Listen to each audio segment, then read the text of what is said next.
Good day, ladies and gentlemen. I'm here to bring you a very important video update on Cardano. Cardano is on the edge. We have lost a major support level.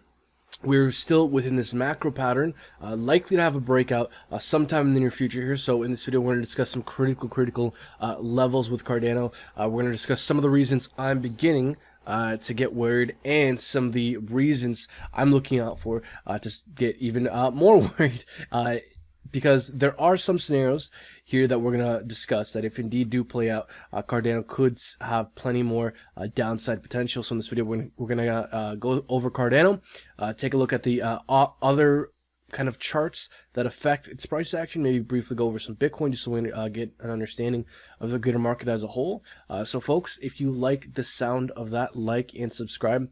So let's delve into this. Cardano, folks, whenever I try and do TA, I try and find inflection points, areas that are very price reactive, can be referred to as pivot points, where there's a major shift in kind of the state of the price action. And whenever you're trying to find whenever an uptrend will end, to the point I mentioned before, one of the things I look out for is a moving average that's held as support all throughout the length of an impulse. And whenever we lose a moving average that we've tested and held as support throughout the length of an impulse, it's typically one sign that the impulse is over, that the uptrend is over. So in Cardano's case, I do believe the 100 EMA on the daily, which is this white line, has shown itself to be kind of a bottom for Cardano, a very price reactive level, where whenever we dip to these levels, buyers come into the market. We haven't had daily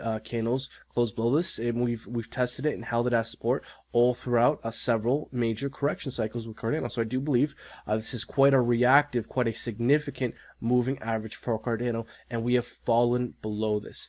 This is pretty significant, folks. I've seen similar things play out with Bitcoin, and I could do this right here. Here we go. So just to kind of prove the point of why losing a moving average that we've held all throughout the length of an impulse could result in significant downside potential, or at least the impulse ending, is what happened with Bitcoin. So in Bitcoin's case, I believe the 50 daily SMA was very relevant. Twice it was the bedrock of support. Twice we tested it, twice we did not break below. As soon as we broke below, it came back up to retest it, got rejected. Well, beginning of the major sell-off. And so while I don't think there's a perfect one-to-one comparison with Cardano, I do believe that this white line, the 100 EMA on the daily, is very price reactive and is likely to be relevant moving forward. So the fact that we have lost a support level that's held all throughout Cardano's parabolic uptrend, as we can see here during the beginning of Cardano's parabolic uptrend, during one of the first major sell-offs, where did we stop crashing? Where did we find our support? 100 EMA on the daily, therefore likely to be relevant moving forward, and we could see how it was indeed relevant moving forward. So the fact that we are below this level, the fact that we're below this white line, is quite bearish for Cardano. Now, if we zoom in here in the short term, I drew a Fibonacci retracement from the bottom of the impulse to the top of this impulse. So we do see that the 618 is kind of right below us here at $1.20, acting as support. Hopefully that holds. If we lose $1.20, if we lose the 618, that is the bad news bears. That's bearish confirmation. We could see further move to the downside. Not to mention that we're also seemingly forming this very macro ascending triangle, likely to have a breakout. I mean, I'd say within the next 2 months, probably within the next 30 days, in my opinion, we're likely to see a move to outside this pattern. We're likely to leave this pattern. And just to kind of finish off on the 100 EMA here, we can see how here, support, and now we broke below it. It was resistance. So folks, we're at a critical zone. We've broken below major support, then acted as a resistance. Now we're testing this green line. So if this green line and the 618 and volume, we have a 3 confluence of reasons to believe that this 120 region is likely to be relevant, not to mention that was previously price reactive. 120 should hold as support. If it doesn't, we're probably going to retest this $1 region. $1 is extremely significant for Cardano for a few reasons. It's price reactive, it's a psychological number, and we have the 618 Fibonacci retracement from the macro bottom all the way at the bottom to the all-time high right at $1. So we have a confluence of reasons based off price action, buyers coming in at $1, psychological level, and the 618 to think that the $1 level is critical. And the longer we stay below the 100 EMA, the more likely it is that we could eventually test this region. So $1.20 has to hold. If $1.20 doesn't hold, it increases the likelihood that we could test this dollar region. And folks, if you kind of look at Cardano's price action and see what happened every time Cardano in the recent past had major sell-offs, where did buyers come in? We see that continually within this range around $1, from about $1.05 to about 95 cents. It's a bit of a range. I could extend this some more if I really wanted to, but just to be a little bit more specific, from 95 cents to $1.05, we can see that all throughout the major corrections historically in the recent past, buyers continually came into the market. Sellers tried to drive the price action down, and buyers came in. So the fact that we lost this 100 daily EMA tells me that the bears have a fighting chance of retesting this $1 region. If and when we retest this $1 region and buyers don't come into this market, folks, that is bad news bears.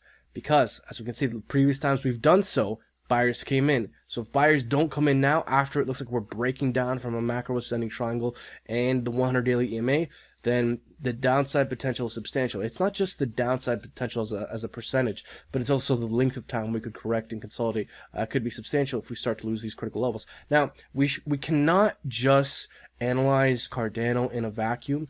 There's off-chart factors. There's catalysts. There's things like Goguen, which is the release of Cardano smart contracts being released in August, I believe, September. They're always pushing back the deadlines, but that's when it's planned to be released. That is a very bullish catalyst, typically speaking. Whenever there's a bullish catalyst for any kind of trading instrument, there's usually an anticipatory run-up followed by a sell the news event. So we'll see if we do indeed get an anticipatory run-up or a sell the news event after the launch of Goguen smart contracts. Regardless, it's a very bullish catalyst quickly approaching for Cardano. So there is some fundamental hope out there. But again, we can't analyze Cardano in a vacuum because whether we like it or not, there's outside factors that affect Cardano's price action. One of those outside factors that we have to consider whether we like it or not is Bitcoin, folks. We're in crypto, and if you're in crypto, you gotta understand Bitcoin fully drives this market. Cardano didn't crash from, what was it, $1.50, $1.40, because Cardano all of a sudden, from 250, because Cardano all of a sudden was really bad. No, it crashed because Bitcoin crashed, and so did the rest of the altcoin market. So we need to follow Bitcoin because Bitcoin leads the market. So, just how I told you guys, how I found moving average held that support all throughout the impulse. As soon as we lost it, got rejected off it. Again, typically signals the end of the impulse. Right now, we're testing two other super significant moving averages for Bitcoin that if we lose will act as bearish confirmation for Bitcoin and will make it even more likely that we could see further downside potential, thus could possibly negatively affect Cardano. So right now, these two moving averages on Bitcoin are the 55 weekly EMA and the 50 weekly EMA. We have held this as support all throughout Bitcoin's crash and correction, so that likely needs to continue holding as support if we want the bulls to have a fighting chance of recovering. Because we want the bulls to recover with Bitcoin, because if they don't, then it's highly unlikely that Cardano will pick back up, and in fact, very likely that Cardano will fall down further. So right now we're looking at a weekly chart. At the time of recording, there's 4 days left before we have a weekly candle close. If we have a weekly body candle close below these moving averages, that is bearish confirmation. It makes it more likely that the bears will have more power to price to eventually drive price action further down, which would negatively affect Cardano. So just to kind of summarize here quickly, Bitcoin needs to get weekly closes holding above the 55 and the 50 week EMA. Apologies if I said SMA earlier. They're EMAs. I talk about a lot of EMAs and SMAs. I sometimes get my lines confused, folks, but bear with me because this is relevant information. If the weekly candle body closes below these things, bearish confirmation makes it more likely that the bears will have further power to drive price action further down. And if that happens with Bitcoin, that's likely to negatively affect Cardano. And if we lose $1.20, if we lose this green line, if we lose that short-term 618, then we could probably retest the dollar region. And that will be the true test to see if Cardano can indeed remain short-term bullish or not, because buyers have continually come in at $1 ever since February, whenever we had major sell-offs. So if buyers don't come in now, it's kind of confirmation that buyers are exhausted and the downside potential is substantial. I could see us falling to 80 cents. I could see us falling to, the 30-cent range if buyers don't come in at $1. So ultimately, folks, while we are seeing some bearish signs, Bitcoin looks, price action is weak. We did fall below the 100 daily EMA for Cardano. There are some bearish signs. Ultimately, there's no need to kind of panic, in my opinion. We're still within this ascending triangle. We still have not broken out of this pattern. We're still maintaining support at $1.20. So I don't think there's any need to panic. I just want our viewers to be aware that if we lose this level, we're likely to retest that dollar zone. And if we lose that dollar zone, it starts to look like the bull run for Cardano is over. So folks, at the end of the day, nothing is a guarantee. The market will just do what it wants. It could change its mind on a dime. But for now, things do indeed look bearish. We will update you guys if and when there's a breakout, if there's any dramatic move. So make sure you like and subscribe. Thank you all so much for watching. And until next time, take care.